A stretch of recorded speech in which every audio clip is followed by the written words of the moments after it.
Et voilà, c'est parti. Bonjour Marie-Pierre. Bonjour Samia.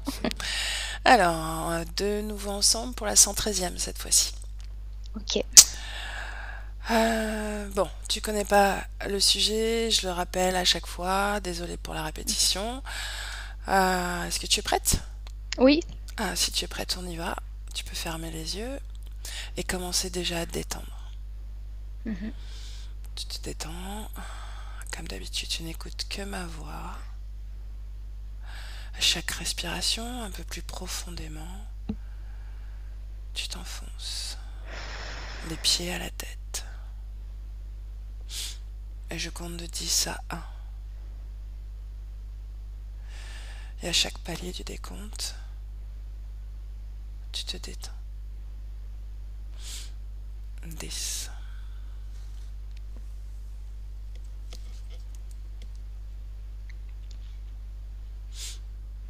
9,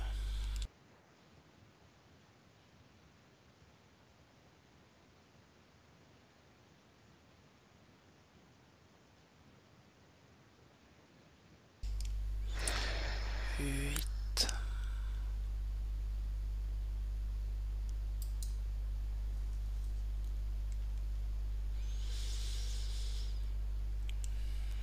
7,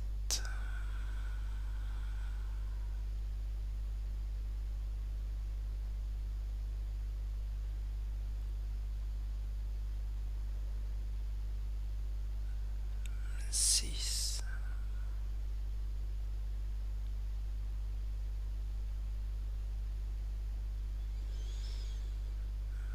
5,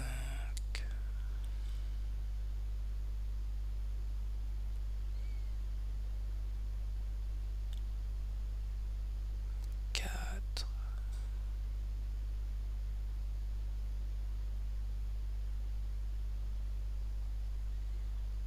3,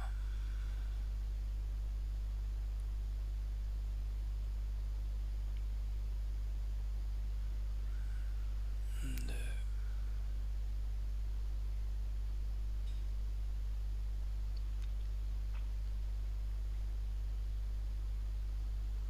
et 1. Comment tu te sens, Marie-Pierre? Ça va. Est-ce que tu as déjà aperçu, visualisé des choses? Oui, un nuage noir et après des structures métalliques. Ok. Alors je vais compter de 1 à 3. Et à 3, tu iras au moment où le premier trouble bipolaire survient chez un être humain. 1, 2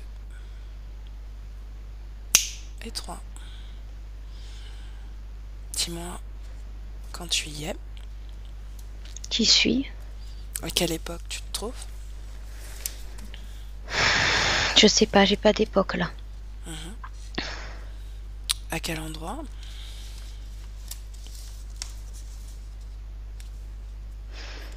Dans un centre.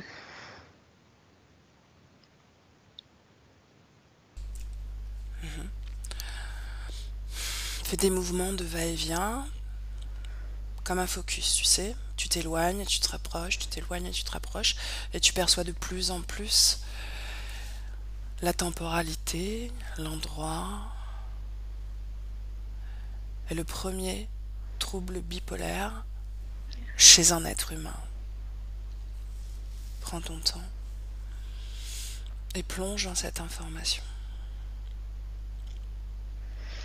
Alors pour le moment, je vois des mots en anglais ou en américain, universitary, enfin université. Mhm. Mais en même temps, ça me fait penser à un centre où on accueille des jeunes qui ont un handicap Mhm. mental et je vois un parc et je vois une plaque 1713. Très bien. Euh, je vois le mot université, mais pour moi, c'est comme un bloc à coller. comme un bloc à coller ou comme s'il y avait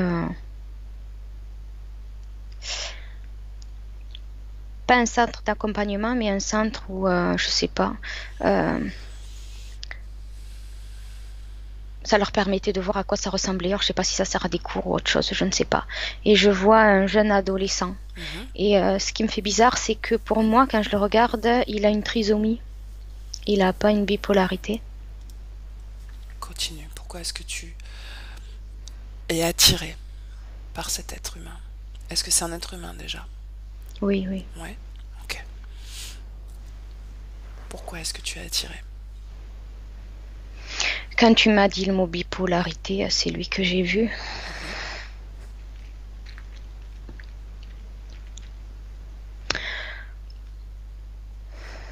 Comment est-ce qu'il manifeste ce trouble? C'est comme si c'était, ce que je ressens, c'est comme si c'était un dérivé de la trisomie, la bipolarité.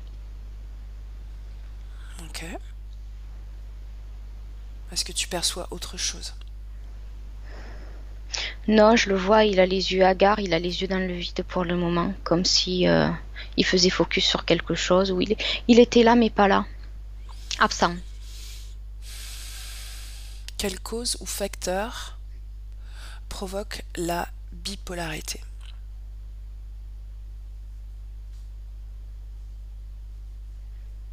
Tu peux te déconnecter de cet être et de cette temporalité, d'accord? Alors je vois l'hélice ADN, oui. Répète. Je vois l'hélice ADN. Mhm. Et je vois que les composants de l'ADN, je sais plus le nom, adénine, guanine, tout ça, ils sont pas parallèles, ils font des croisés entre eux dans l'hélice. Mhm. Ils font des X, des croisés. Ils sont pas parallèles. Continue. Les protéines ne sont pas.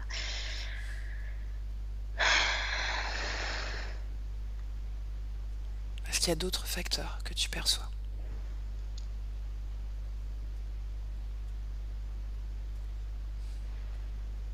Non, j'ai que les mots génétique et héréditaire qui me viennent pour le moment.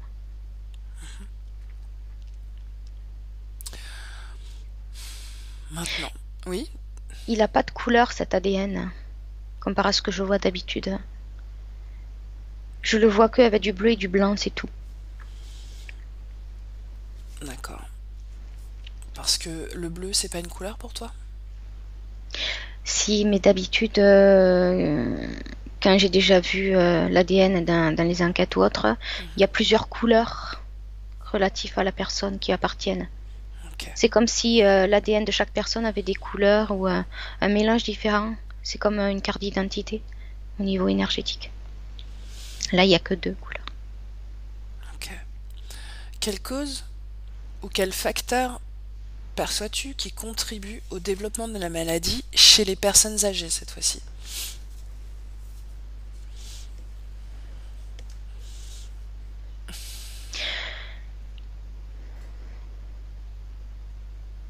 Il y a un problème avec la thyroïde. C'est spécifique aux personnes âgées?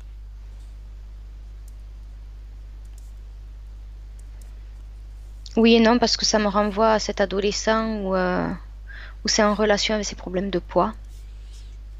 Mais chez les personnes âgées, c'est sûr. Ok. Comment la relation corps-esprit apparaît-elle chez un sujet bipolaire? Excuse-moi, tu peux me reposer la question? Comment la relation corps-esprit apparaît-elle chez un sujet bipolaire?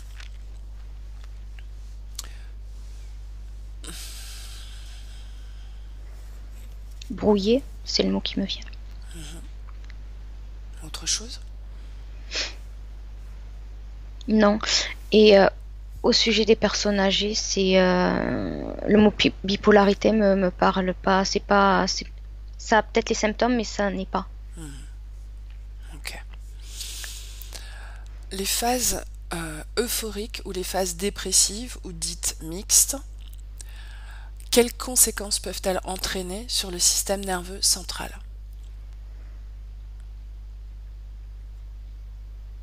Alors les mots qui me viennent, c'est j'ai une déconnexion Mhm.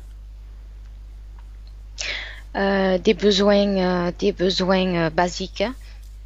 C'est-à-dire que la personne ne va pas plus forcément reconnaître ses besoins de sommeil, alimentaire, la faim euh, et émotionnel. Des besoins les plus basiques aux besoins... c'est comme si c'était inversé. Et là, quand je te dis le mot inversé, je revois l'ADN où c'est croisé, où les protéines ne sont pas en parallèle mais croisées, Mhm. comme s'il y avait des mauvais branchements. Ok. Autre chose? Non. Observe la raison pour laquelle la personne doit être en mouvement constant ou en activité intellectuelle pendant un épisode maniaque. Alors, au moment que tu me disais, au niveau Mhm. du corps, j'ai ressenti que dans les phases d'euphorie ou basse, ça touchait que la moitié du corps et en fait, c'est un coup sur deux, un coup c'est le cerveau droit, un coup c'est le cerveau gauche qui est activé et l'autre est endormi. C'est comme s'il y avait un problème au niveau cerveau droit, cerveau gauche et que c'est comme il y a une activation ou au niveau et là, je revois le cerveau droit qui est sur la partie gauche du corps et le cerveau gauche qui est sur la partie droite du corps. Et ben là, c'est en parallèle. Les connexions se font plus. Le cerveau droit s'occupe de la partie gauche et partie gauche la partie droite. Et ben là, c'est aligné. Et ça met la personne et le corps dans un état d'euphorie parce que c'est comme si plus rien ne fonctionnait comme à l'habitude. C'est comme si tout était croisé ou inversé. Comme si le plus était branché sur le plus et le moins sur le moins, alors que ça devrait être inversé. Donc tu veux dire que physiquement, il y a une inversion des fonctionnalités, des fonctions du cerveau droit et du cerveau gauche. Oui, au niveau émotionnel et au niveau physique, c'est comme s'il y avait une induction qui parcourait une ou l'autre moitié du corps. C'était pas entièrement complet et équilibré. Et du coup, les informations, elles partent un petit peu dans tous les sens. Et c'est la panique, soit dans l'euphorie, soit dans la dépression. Parce que le corps ou la personne en conscience ne reconnaît plus ses besoins, ne reconnaît plus ses émotions et inconsciemment ça crée une panique Mais avec une focalise sur émotion qui est à l'état, l'excès. focalise essentiellement sur l'état de la phase maniaque. D'accord? Mm. Et regarde vraiment d'un point de vue, de ce point de vue-là, essentiellement. Mets de côté la partie dépressive, la phase dépressive. Alors c'est un processus, un comportement qui est mis en place pour un peu limiter la casse, comme pour se rassurer. Mais quelle est la C'est un- cause, quelle est la cause profonde de cet épisode maniaque?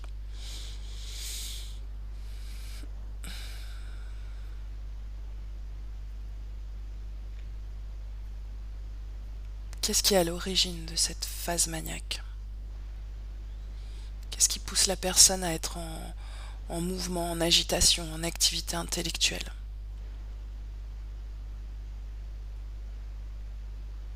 c'est le cerveau qui met en place un mécanisme de protection, mais qui n'en est pas un. Ok.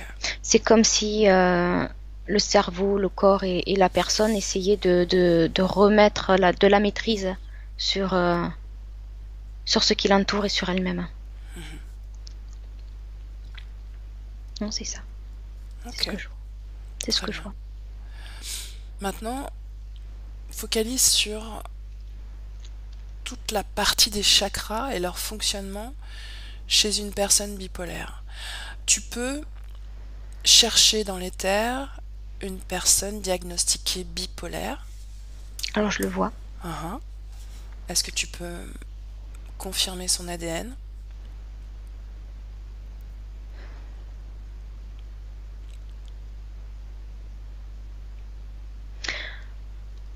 Non, j'arrive pas à voir une personne précisément. Quand je te disais c'est bon, c'est que je vois ce qui se passe au niveau des chakras.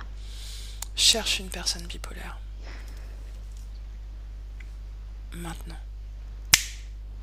Alors, j'ai un homme. Son ADN?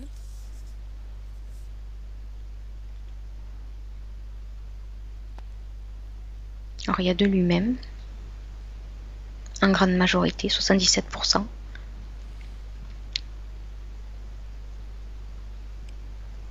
Quel est le reste?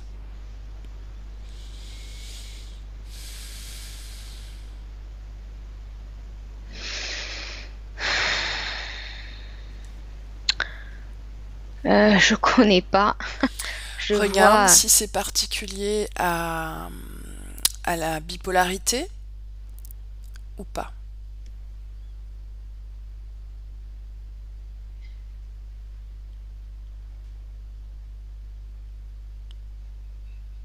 Je sais pas. Cherche une autre personne dans les terres bipolaires.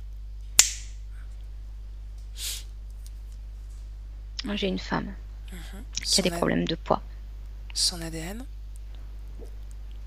Alors, humain, à 100%. non. J'arrive pas à voir l'autre partie. Toujours pareil.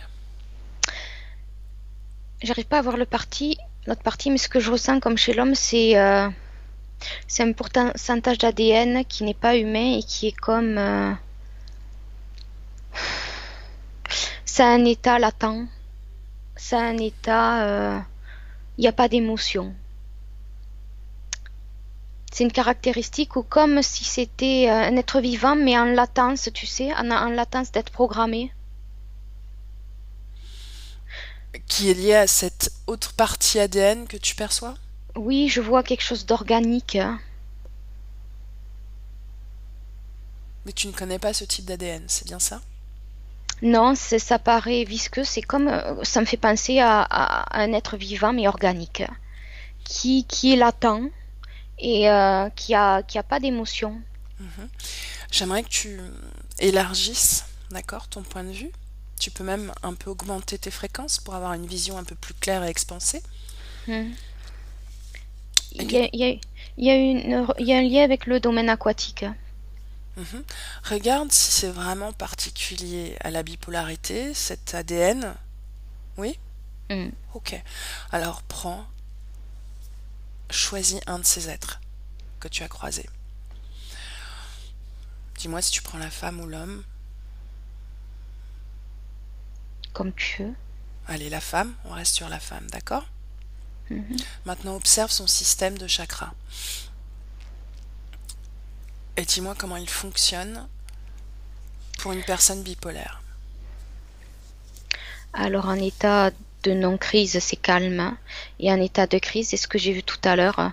Ça me fait penser, tu sais, les guirlandes électriques de Noël, Mhm, où ça fait des petits spots et ça s'allume un coup sur deux ou tout en même temps. mhm. Et ben, ça fait ça, les chakras.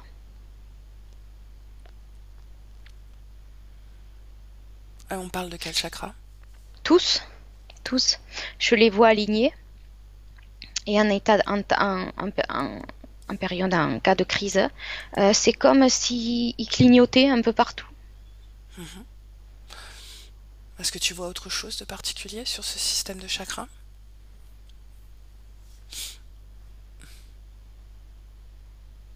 Oui, ils tournent plus rond. Qu'est-ce que ça C'est veut comme dire? si eux-mêmes étaient en panique. Ok. Imagine, ça me fait penser à ça, un robot qui est en train de crier et toutes les commandes partent dans tous les sens. Le temps de la crise. Uhum. J'ai Et du mal c'est à ça. imaginer un robot en train de crier, mais pourquoi pas? Non, mais tu sais, comme si les commandes d'un appareil partaient dans tous les sens. C'est Mhm. cette image que j'ai. Comme si buguait d'une certaine façon. C'est ça, en excès. Et il y a une surchauffe. Maintenant, regarde si c'est un cas isolé. Ce que tu vois sur cette personne en particulier, regarde si c'est valable pour tous les cas de bipolarité.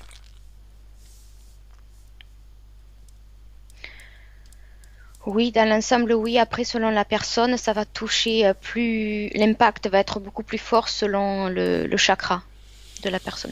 Selon les personnes, il y a un chakra qui va être plus affecté qu'une autre personne. Ça touche plus les personnes qui sont dans la féminité parce que l'homme que je voyais tout à l'heure, il avait ce côté féminin plus expansé que notre homme, D'accord. qui aurait tendance en plus partir dans. Ben, j'avais le mot hystérie. Ok. Maintenant, identifie ce qui se passe sur le plan métaphysique, donc purement énergétique, d'accord, pour une Mhm. personne bipolaire pendant les changements d'humeur, c'est-à-dire quand il y a cette bascule d'une humeur à l'autre, d'accord, d'un point, d'un point de vue purement énergétique, ésotérique. C'est comme si elle prenait feu. Qu'est-ce qui caractérise les sautes d'humeur exactement?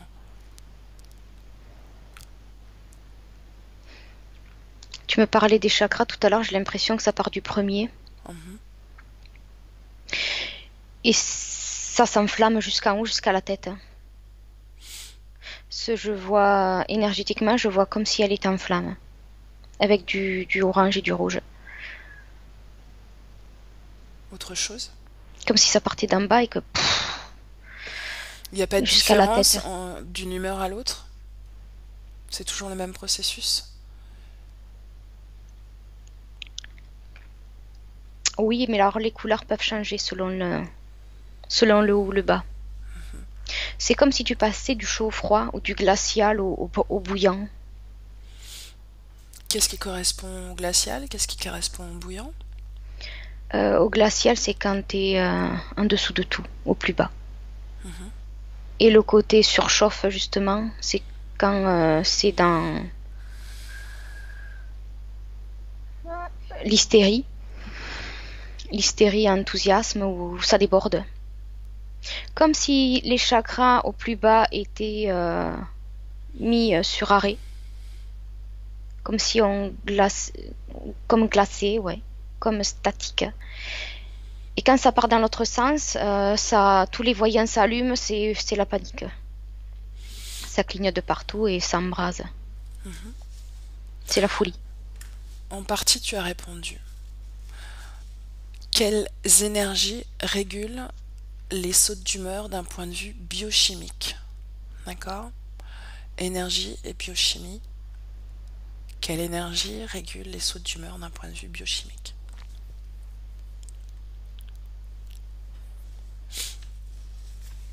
Des échanges d'informations ne se font plus.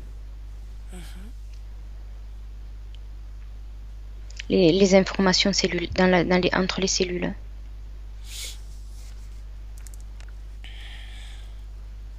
Autre chose? Oui. Alors attends.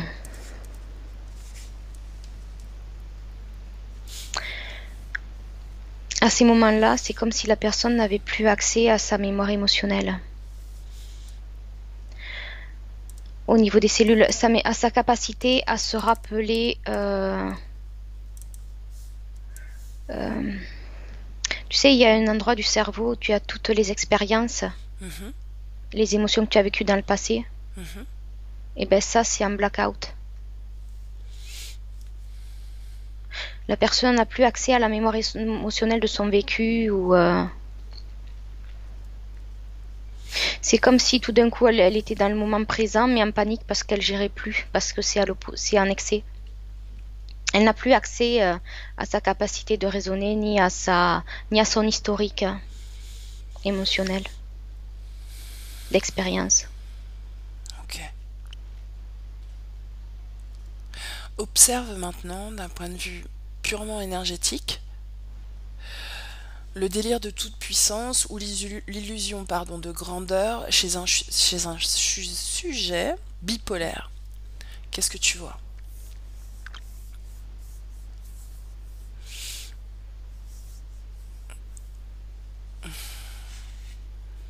Alors ça m'a fait penser à ce qu'on avait vu une fois dans une enquête au sujet de l'autisme, je crois. Mhm. Je vois la même chose, ou comme si la batterie, elle était gonflée à bloc, Mhm. et l'instant d'après, elle est vidée d'un coup. Il n'y a pas de juste milieu, il n'y a pas d'équilibre dans l'échange d'informations, dans l'énergie, dans les émotions. Euh,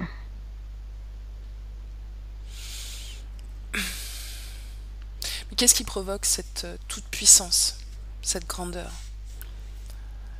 Énergétiquement, comment ça se manifeste?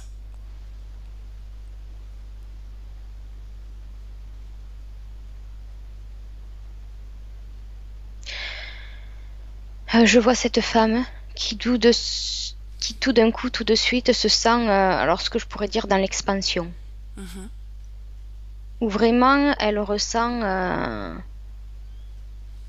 tous les possibles qu'elle pourrait faire, tout ce qu'elle pourrait atteindre. mhm. Sauf que c'est tellement fort que c'est pas gérable au niveau humain. Et énergétiquement, qu'est-ce que tu vois? Ça s'expanse, c'est pour ça que j'ai ce mot-là. Mhm. Ça prend des proportions, mais qui sont activées de l'extérieur. C'est pas cette personne qui décide à un moment donné de se mettre dans l'optimisme et de prendre conscience de ses capacités.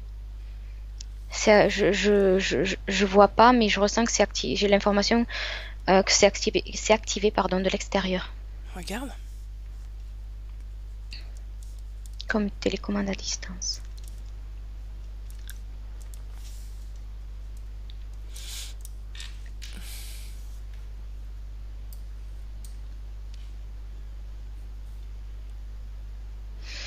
Alors je comprends pas trop. Ce que je vois, je la vois à l'extérieur et c'est comme si à l'extérieur, quand elle marchait, elle passait des bulles d'information qu'il peut y avoir.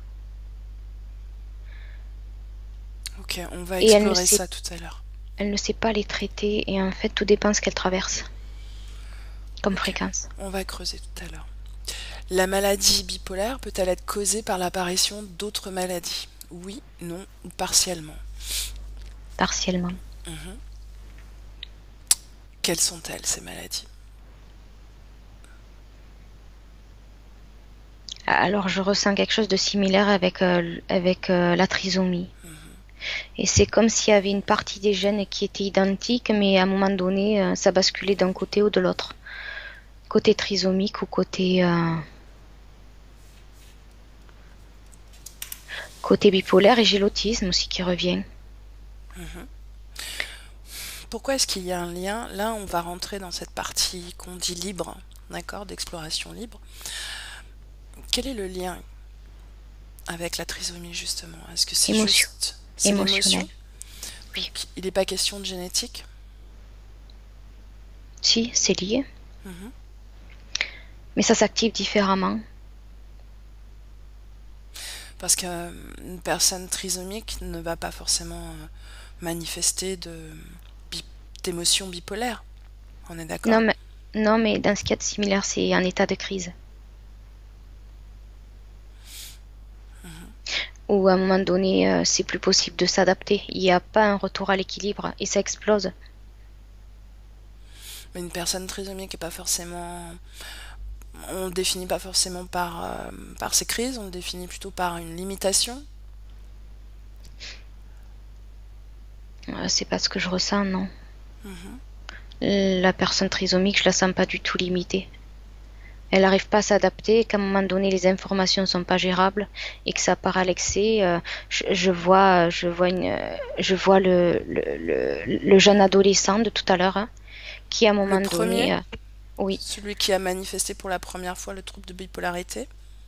oui, je le vois Mhm. avancer d'avant en arrière et s'attraper les cheveux et avoir envie de se taper la tête contre le mur. Il est en souffrance Mhm. émotionnelle. Euh, c'est pas, il s'adapte pas à son environnement parce qu'il y a pas les bons branchements pour s'adapter. Il n'y a pas les bonnes informations. Il y a pas le programme en plus qui permettrait de.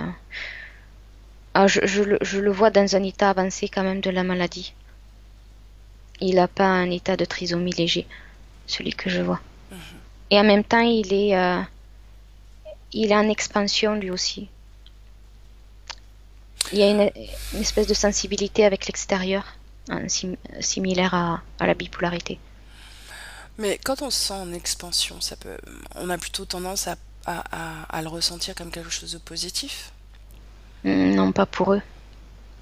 Pourquoi? Pourquoi est-ce que c'est vécu comme ça de leur côté? Pourquoi est-ce qu'ils perdent de toute notion finalement? Pourquoi est-ce que ça ne crée pas plutôt une clarté d'esprit? Parce Euh, que c'est pas adapté à l'extérieur. Ils n'ont pas le programme en plus. J'ai D'accord, donc l'impression, pour une personne normale qui vivrait ce même genre d'expansion, quelle est la différence justement? Comment est-ce que c'est géré par rapport à ces personnes-là, bipolaires? mais bizarrement, je dirais que pour la trisomie, c'est plus dans la souffrance parce que il y a une partie de la conscience qui est désactivée chez la bipolarité. Il y a une partie de la conscience qui est activée chez le trisomique et qui se rend compte qu'en fait, il n'est pas au bon endroit. Laissons de côté les gens qui sont atteints de trisomie, d'accord? Hmm. Le côté Focalise bipolaire, voilà. Et compare avec quelqu'un de dit normal, d'accord, qui vivrait la même expansion énergétique que tu perçois dans l'énergie. Pourquoi est-ce que cette expansion a ces bah, conséquences-là pour quelqu'un de bipolaire? en fait, de le comparer à la trisomie, ça me permettait de te l'expliquer. Oui, Euh, disons que la personne bipolaire, elle est coupée de son identité. mhm. Euh, Contrairement à une elle, personne normale, oui, elle n'a plus accès aux informations. regarde la cause ésotérique. C'est plus géré. C'est plus géré, c'est ça que tu as dit? Oui, elle ne gère plus l'accès aux informations. Mais pourquoi? Mais il y a une rupture avec qui elle est vraiment, qu'il n'y a Pourquoi? pas chez le trisomique. Euh, ouais. Laisse le trisomique. Focalise, si tu veux faire une comparaison, focalise plutôt sur une personne dite normale et à quelqu'un qui est bipolaire, d'accord? Ouais, c'est que j'ai du mal à trouver des mots, c'est pour ça. Alors, par rapport à une personne normale, elle a, j'ai le mot chaînon manquant qui m'arrive, elle a ce chaînon qui est manquant chez le bipolaire, qui permet, qui s'active de manière naturelle, qui lui permet de gérer les informations. Pourquoi est-ce qu'il est manquant?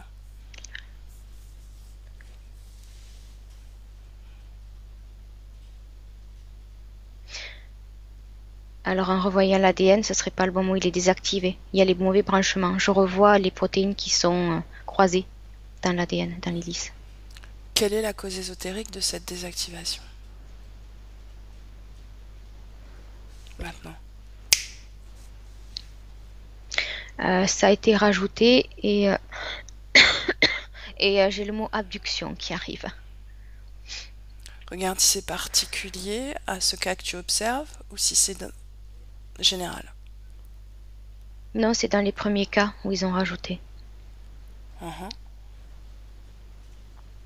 Ils ont enlevé des personnes qui après, qu'ils n'ont pas gardé, qu'ils ont remis dans leur vie, au milieu de la population. Des tests. C'est qui il? Ah, je vois des insectoïdes. Mhm. C'est une expérience qu'ils font depuis longtemps pour voir comment la personne évolue dans son milieu. Quand est-ce que ça a commencé? Une date, une année, une période.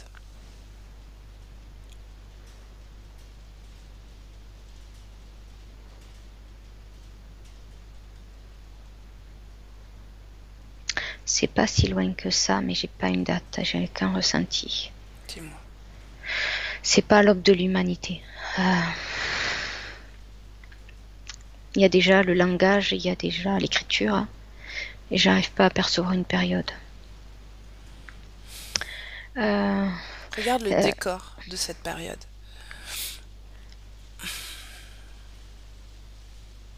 C'est qu'à un moment donné, les insectoïdes ont eu un peu plus de place pour accéder aux êtres humains quand il y avait moins de reptiliens qui avaient la mainmise sur l'humanité.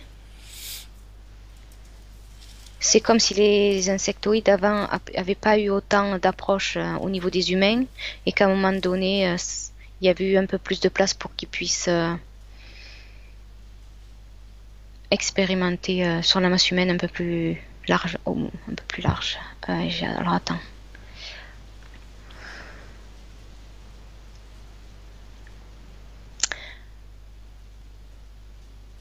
Je vois des êtres humains habillés comme au Moyen Âge.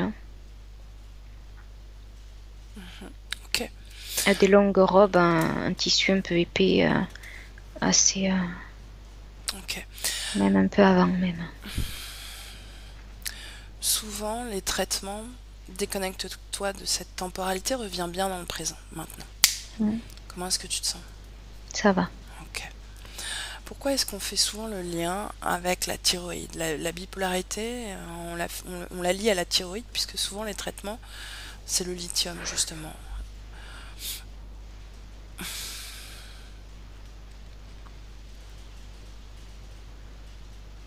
Quel est Je le lien? comprends. Je comprends pas ta question. Entre le lithium et la thyroïde ou la thyroïde et la Oublie ce bipolarité? que j'ai dit sur le traitement. Regarde s'il y a un lien avec la thyroïde particulier. Oui, c'est ce que j'ai vu depuis le début. Mhm. Quel est ce lien? D'un point de vue énergétique, regarde.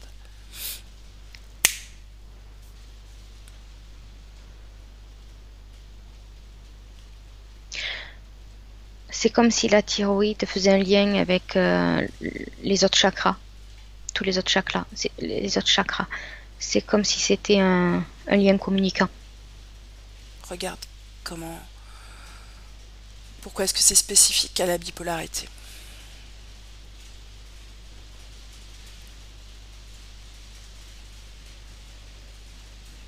Alors je vois justement la thyroïde qui est désactivée, activée, désactivée, activée, désactivée, activée, désactivée. Mhm. Comme les autres chakras finalement. Hmm. Et pourquoi Elle est en alors? lien. Mhm. C'est comme si elle permettait de faire passer les informations. Elle participait à ce que l'information passe d'un chakra à un autre. Mais pourquoi particulièrement ce chakra? Ce chakra de la gorge finalement, c'est ça? Hmm. Pourquoi Oui. particulièrement ce chakra? Et si ce chakra fonctionne pas, ça peut pas bien passer au cerveau, au chakra suivant là. Mhm. Ok. C'est une étape importante là, pour que ça arrive au cerveau, plus haut. Dans la phase maniaque, est-ce que tu veux bien trouver un sujet bipolaire qui soit dans cette pleine phase maniaque?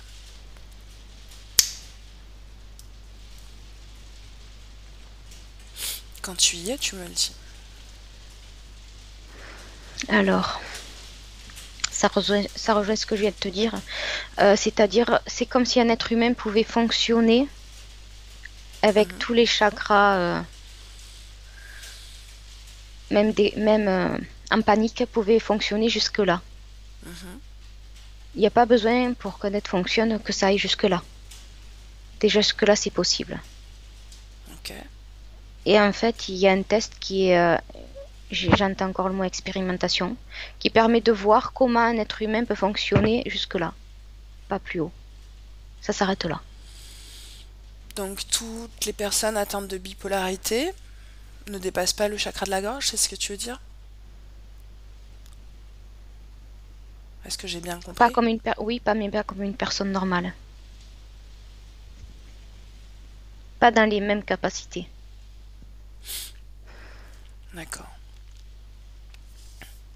Comment est l'énergie sexuelle dans cette phase-là? Observe cette énergie particulière. Effacées. Quand c'est du trop, soit ça part dans l'agressivité, soit c'est réduit à néant.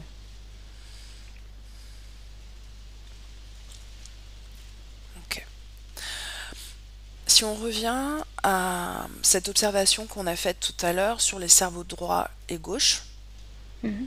où tu me disais que ils étaient comme alignés, il n'y avait plus de croisement, c'est ça? Oui, c'est comme s'ils étaient, ça voulait fonctionner parallèle, sauf que c'est pas fait pour ça. D'un point de vue énergétique, sur une personne normale, est-ce que ce croisement est visible ou pas? Oui, Oui. sur une personne normale, je sais pas si j'ai bien compris. Sur une Sur une personne personne normale, normale, c'est tout à fait. croisé, c'est Mhm. croisé. D'accord. Même d'un point de vue énergétique. Oui, D'accord.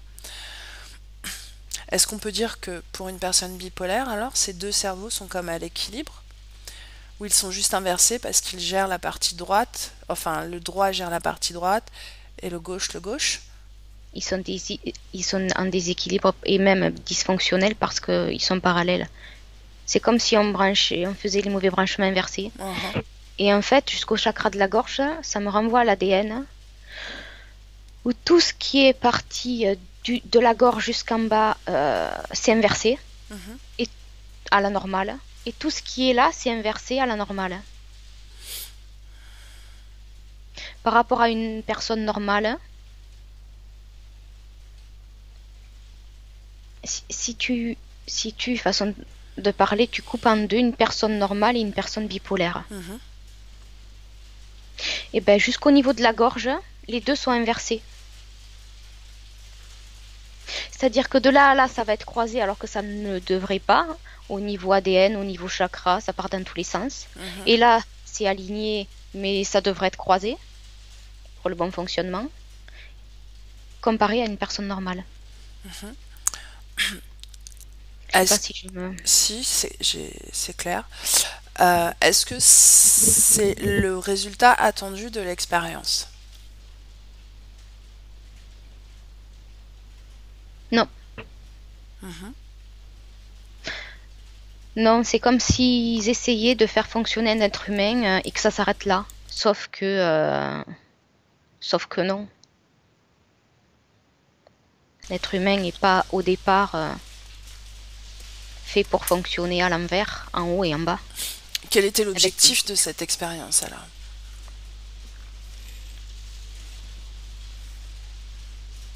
Plus de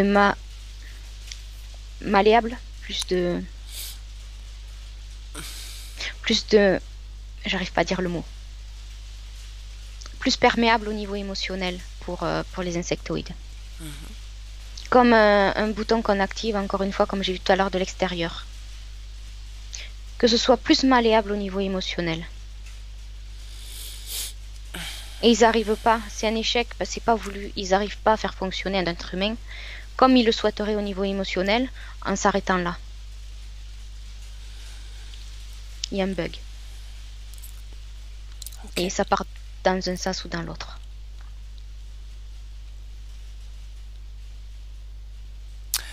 Comment est-ce que ces chakras font, enfin, quelle est la cause ésotérique de ces chakras qui s'allument les uns après les autres? Est-ce que tu vois la cause ésotérique? Tu me disais qu'il y avait comme quelque chose d'extérieur.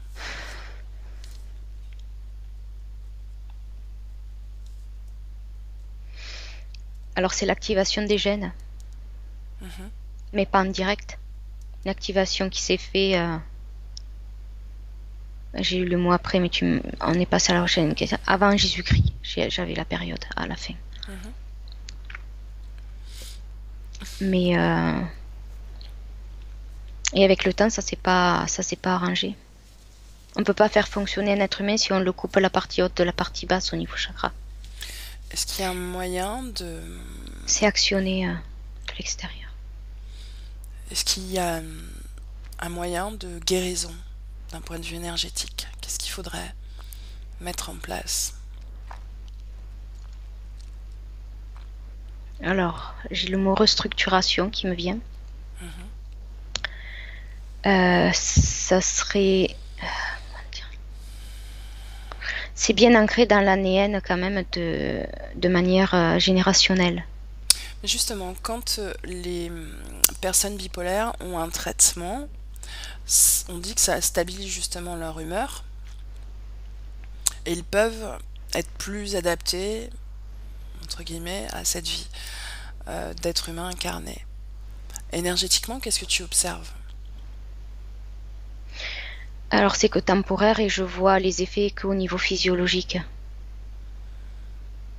C'est comme si ça permettait un temps de faire baisser la pression au niveau énergétique et au niveau physiologique. Quand tu me parlais d'activation au niveau génétique héréditaire, ça a été activé dans les gènes avant. Mais dans les crises, c'est activé comme un bouton de la part de l'interférent à distance. qui enclenche le processus. Euh, Comment il fait justement?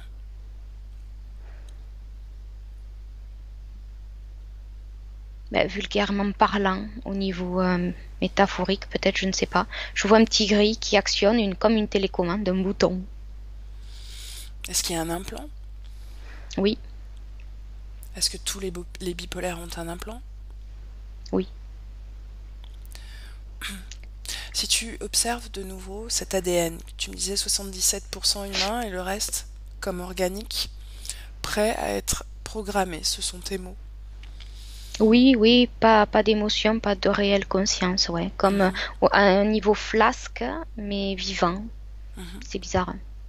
Prêt à être programmé. Est-ce que tu vois des êtres bipolaires qui sont programmés sur cette partie-là? Tous.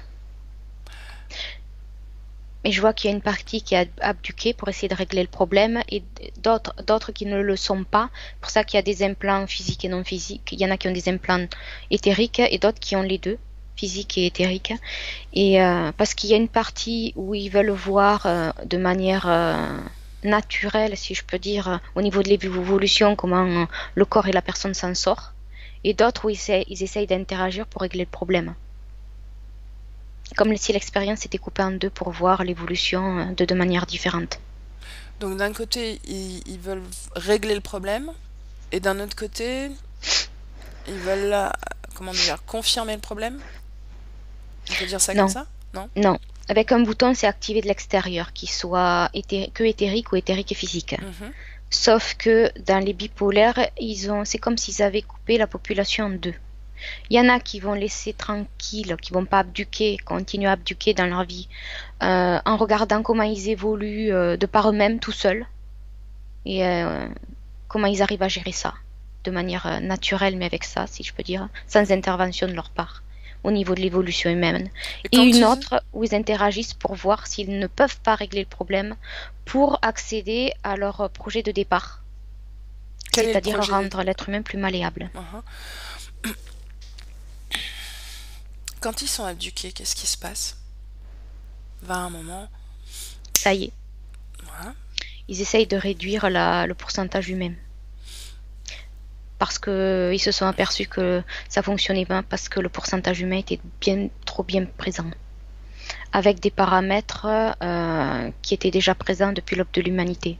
Et à un moment donné, c'est pas compatible. Avec le programme humain du début de l'humanité et un programme qu'eux, ils essayent de mettre par-dessus au niveau génétique. Va au moment où ils construisent cet ADN, cet ATN là, un peu composé là, c'est 77% humain, et comment ils arrivent à intégrer cette partie non humaine dans l'ADN humain?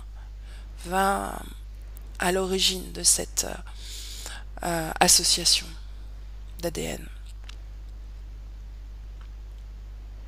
Ah, ça y est, j'ai compris. Dis-moi. Je reviens aux couleurs. Mhm. Et c'est comme si au niveau de l'énergie, pardon, de la partie éthérique de la personne, et là j'ai les mots corps émotionnel, sexuel et mental, ils enlevaient des informations de chaque corps. Donc ça enlève les couleurs personnelles à la personne au niveau énergétique. Mhm. Ils limitent les couleurs, si je peux dire simplement. Comment ils font pour faire fusionner ces deux ADN?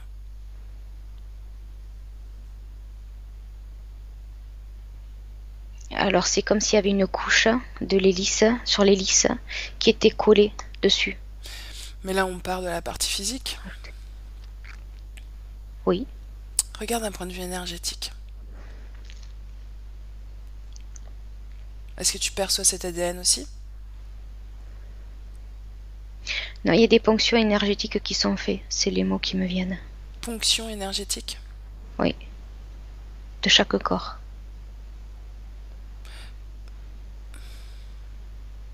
C'est comme s'ils ils amoindrissaient les corps éthériques.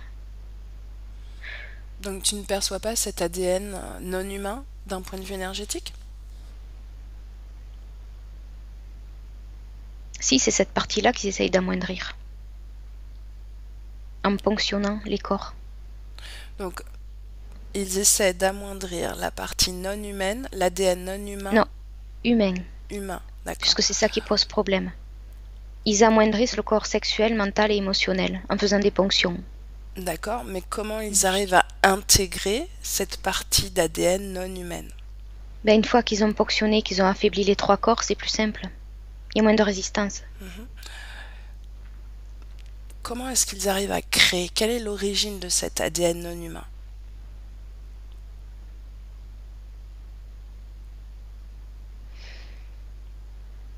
Ils augmentent la partie programmable, la partie organique, qui va essayer d'envahir la partie humaine qui est plus affaiblie.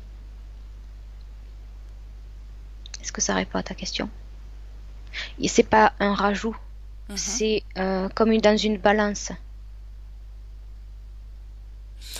Donc Ils vont en fait, essayer c'est de d'affaiblir. l'ADN, si je comprends bien, c'est de l'ADN humain qui a été comme vidé de sa substance et qui devient rien au final. Oui, c'est la capacité humaine, la partie humaine. Donc c'est comme une annihilation, une annihilation. Toi aussi, t'as du mal. Ouais. Ah, Ouais, tu m'as annihiler. comprise. Oui. Euh, d'une partie de l'ADN humain. Oui, c'est comme s'il y avait 60... Tout à l'heure, je t'ai dit 77% de la masse humaine, ils vont essayer de la réduire pour augmenter la partie programmable organique. Ok. Ok. Est-ce qu'il y a une dernière information que tu veux délivrer avant qu'on revienne? Oui, au niveau de la pleine conscience, elle perd son identité du coup, dans l'expérience. Elle sait plus qui elle est.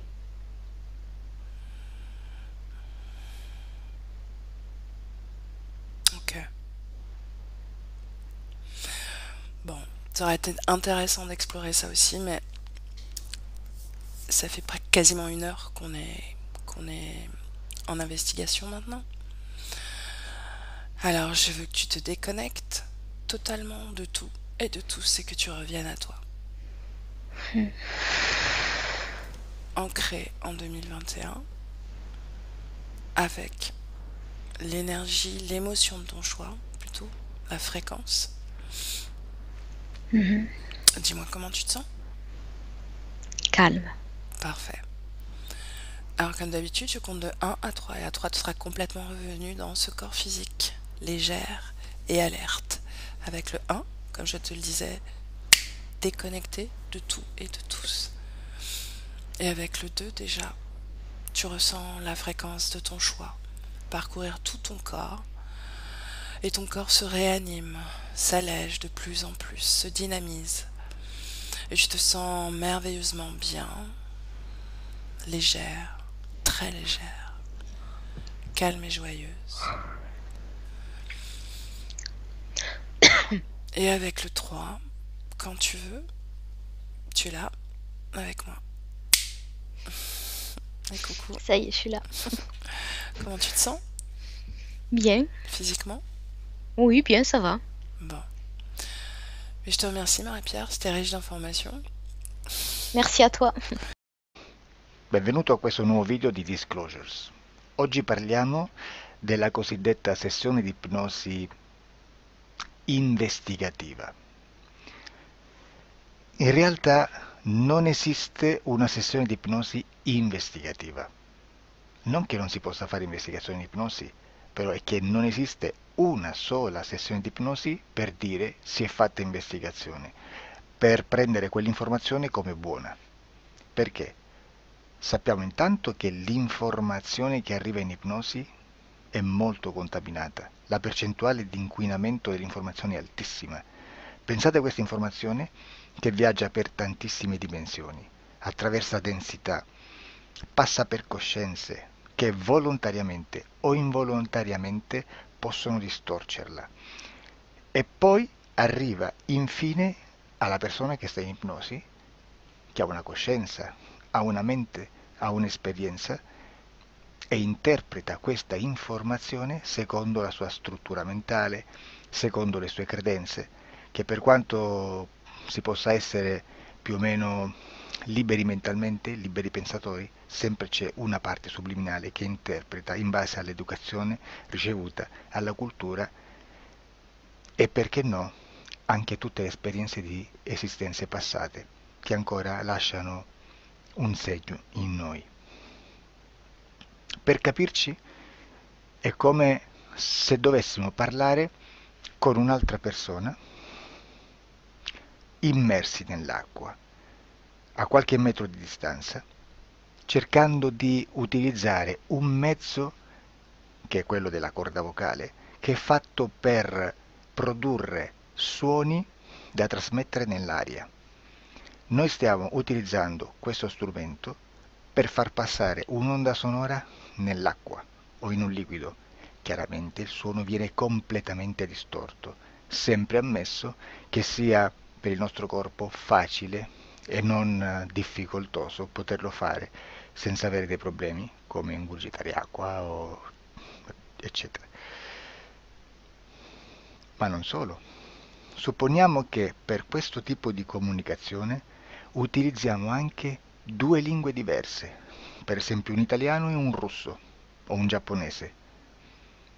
Per quanto possiamo anche interpretare il labiale, non possiamo capire quello che ci sta dicendo, perché la lingua è diversa.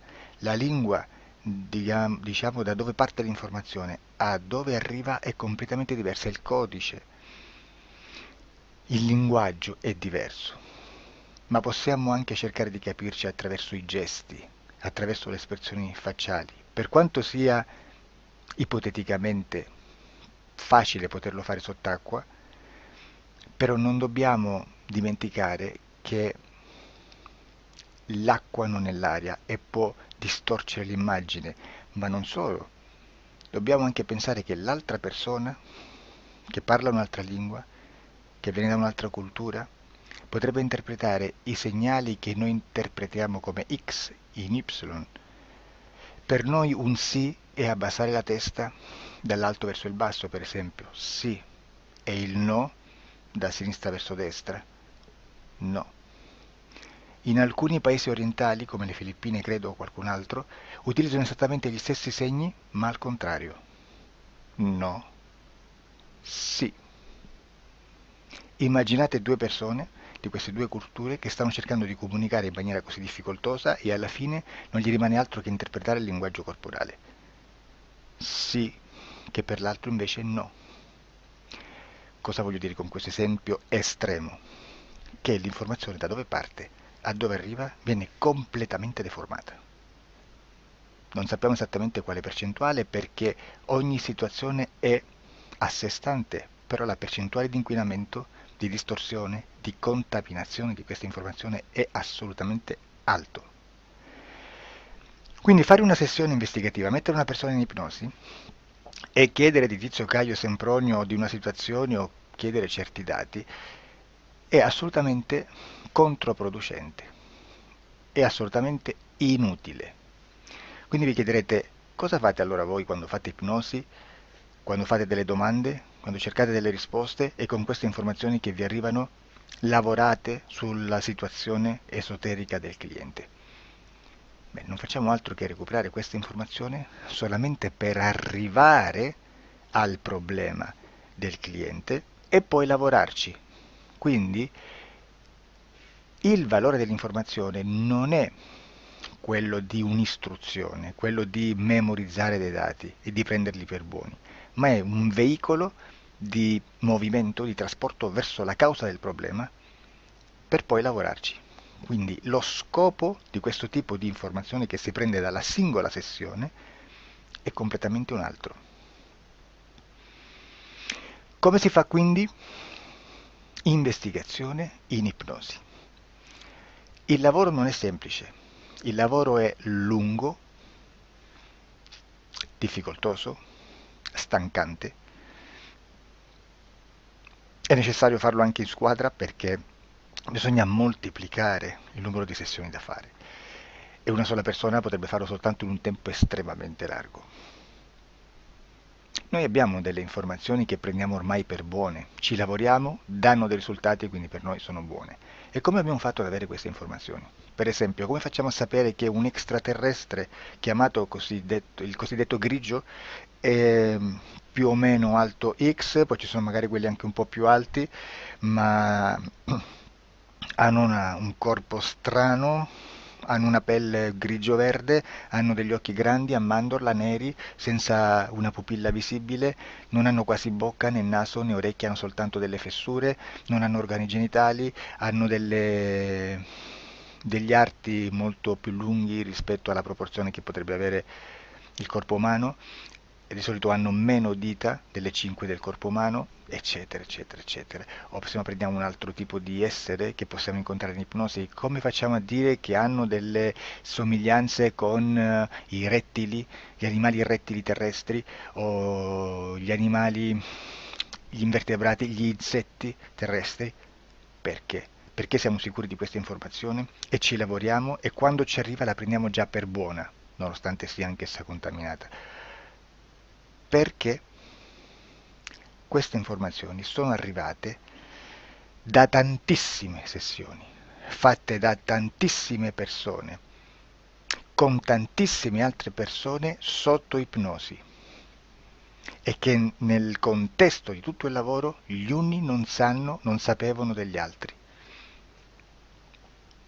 Questo dato può essere più o meno rilevante, sempre c'è contaminazione, e quindi possiamo prendere per buono anche un gruppo di lavoro dove l'uno possa sapere dell'altro. Ci potrebbe essere una contaminazione del contesto di quel gruppo di lavoro, ma si aggiunge semplicemente una piccola percentuale di questa contaminazione a già la grande che esiste. Non è così impossibile lavorarci. Da tutte queste sessioni, da questo grande numero di sessioni, migliaia, diciamo migliaia, noi prendiamo solamente quell'informazione che è uguale a tutte, che è in comune a tutte, o a quasi, perché magari qualcuna ci potrebbe essere niente in comune per una fortissima contaminazione, perché no? Ma dobbiamo prendere una stragrande maggioranza, proporzionalmente abnorme rispetto a quello che potrebbe essere un minimo di scartabile, e lì possiamo prendere per buona questa informazione. Quindi se noi su 10.000 persone diverse, con operatori anche diversi, in cui in ogni sessione vediamo un essere che più o meno ha le stesse caratteristiche del grigio o dell'insettoide, a forma di mantide religiosa, o il rettile a forma di lucertola, per esempio, di serpente o di quello che sia, o se vediamo il pianeta Marte più o meno di colore rosso, o se vediamo dei sotterranei eterici, non fisici, nel sottosuolo terrestre, soprattutto sotto le grandi città, dove c'è concentrato molto potere, molta energia di questo tipo, e che più ne hai più ne metta. Se vediamo degli impianti che hanno certi tipi di funzioni, certi tipi di forme in certe parti del corpo, e questa informazione la ritroviamo tutta o quasi in tutte le sessioni fatte, eseguite, realizzate da tanti anni a questa parte, significa che quella è una informazione affidabile. E vi posso garantire che stiamo parlando di una percentuale bassissima. Su un 100% staremo, credo, forse più in basso di un 2-3%. Immaginate, tutto il resto è spazzatura, è informazione spazzatura. Sì, spazzatura.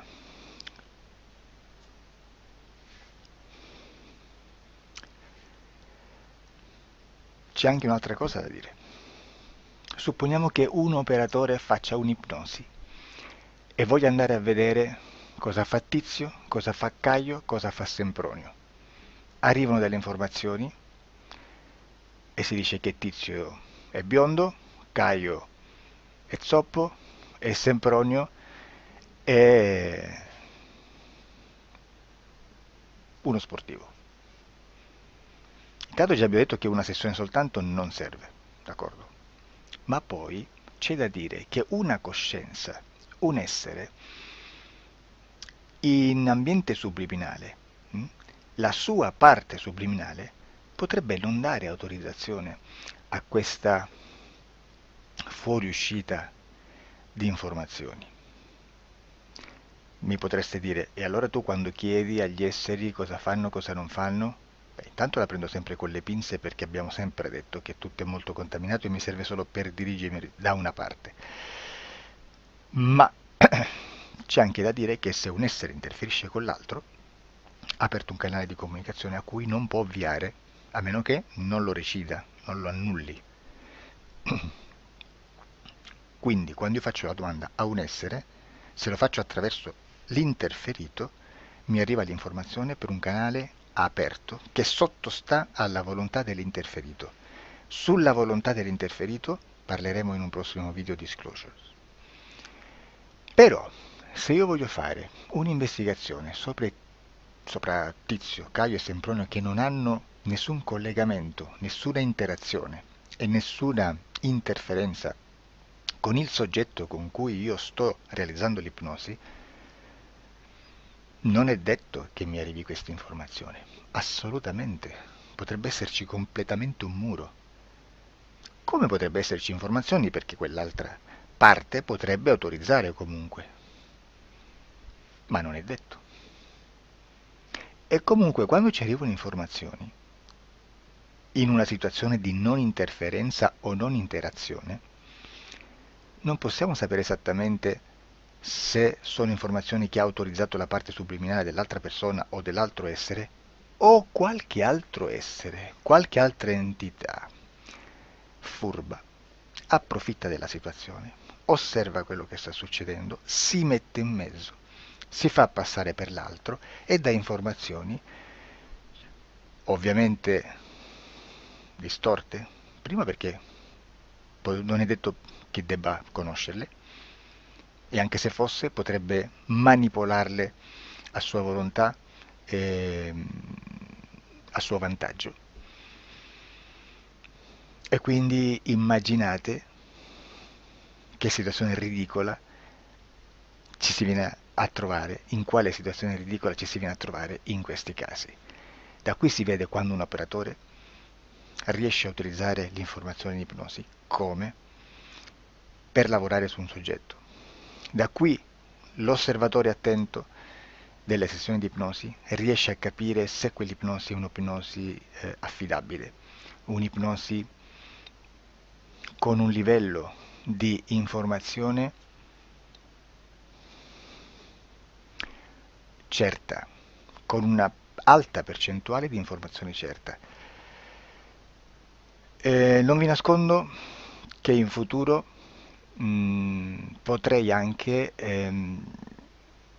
impostare un lavoro per decifrare che livello di certezza di informazione c'è in un'ipnosi, analizzandola e spiegando il perché, spiegando i meccanismi di analisi di un'informazione in ipnosi, che poi anche è molto istintivo. Supponiamo che dobbiamo cercare un'informazione su internet, per esempio un fatto di cronaca. Voi preferite mettervi su un sito ufficiale? A caso. L'ANSA in Italia, ADN Kronos, qualche telegiornale che per quanto possano manipolare l'informazione ad alti livelli, comunque possiamo dare affidabile la fonte dell'informazione che viene trasmessa. Non possono trasmettere una bufala sicuramente. Verrà sicuramente manipolata ad altri livelli. Ne parleremo in altri video, ma a livello base la fonte è certa. Sicuramente non andrete a cercare questa informazione sul primo sito, il primo blog che vi passa davanti e magari c'ha 4 followers. Perché? Perché non vi dà nessuna garanzia della certezza della fonte. Non c'è un controllo né nella struttura interna di questa agenzia di informazione, e né dal grande pubblico, che per la quantità di persone che attingono quell'informazione si può dedurre se l'informazione è certa o meno, perché è un'informazione che passa in un pubblico così vasto che se ci dovesse essere una distorsione con la realtà è molto probabile che venga fuori. Credo che abbia detto quasi tutto sulle sessioni investigative. Prima di chiudere aggiungo che proprio per questo stiamo conducendo dei cicli di investigazione in ipnosi regressiva che comprendono tante sessioni con persone diverse, con una buona o eccellente suscettibilità ipnotica sicuramente, per poter indagare su spazi ristretti su alcuni temi. Perché dico spazi ristretti? Perché se andiamo a prendere eventi grandi nel tempo, nello spazio, storici, parlare di qualcosa di molto generico implica una quantità di sessioni abnorme. Immaginate se dovessimo fare una sessione investigativa sui buchi neri, quanta informazione ci sarebbe e quante informazioni da filtrare. Sarebbe quasi impossibile farlo in questa maniera. Ma se noi riduciamo lo spazio di investigazione, se noi prendiamo per esempio, investighiamo sulla pedofilia nella Chiesa Cattolica, ecco, se già restringiamo il campo d'azione è molto più facile che possiamo attingere informazioni affidabili, presuntamente affidabili, con un numero di sessioni sicuramente alte, ma ridotte rispetto ad altri tipi di sessioni molto più generiche, su temi molto più generici. Quindi per fare anche delle investigazioni su temi molto generici bisogna suddividerli in temi, in dettagli, per poi alla fine, quando tutta l'informazione è stata filtrata ed è stata dedotta l'informazione comune, si possono mettere insieme per cominciare a costruire il quadro, mettere insieme tutti i puzzles. Questo è il vero senso dell'informazione in ipnosi, quando si fa ipnosi investigativa. La sessione per risolvere una problematica, un problema, con una presunta origine esoterica di un cliente, di una persona, è un'altra cosa, sono altri metodi, altre tecniche e l'informazione si usa in un'altra maniera, ha un altro scopo. Grazie, ci vediamo al prossimo video. Disclosure. Ciao. Et je te dis à la prochaine. Oui, avec plaisir. À bientôt. À bientôt.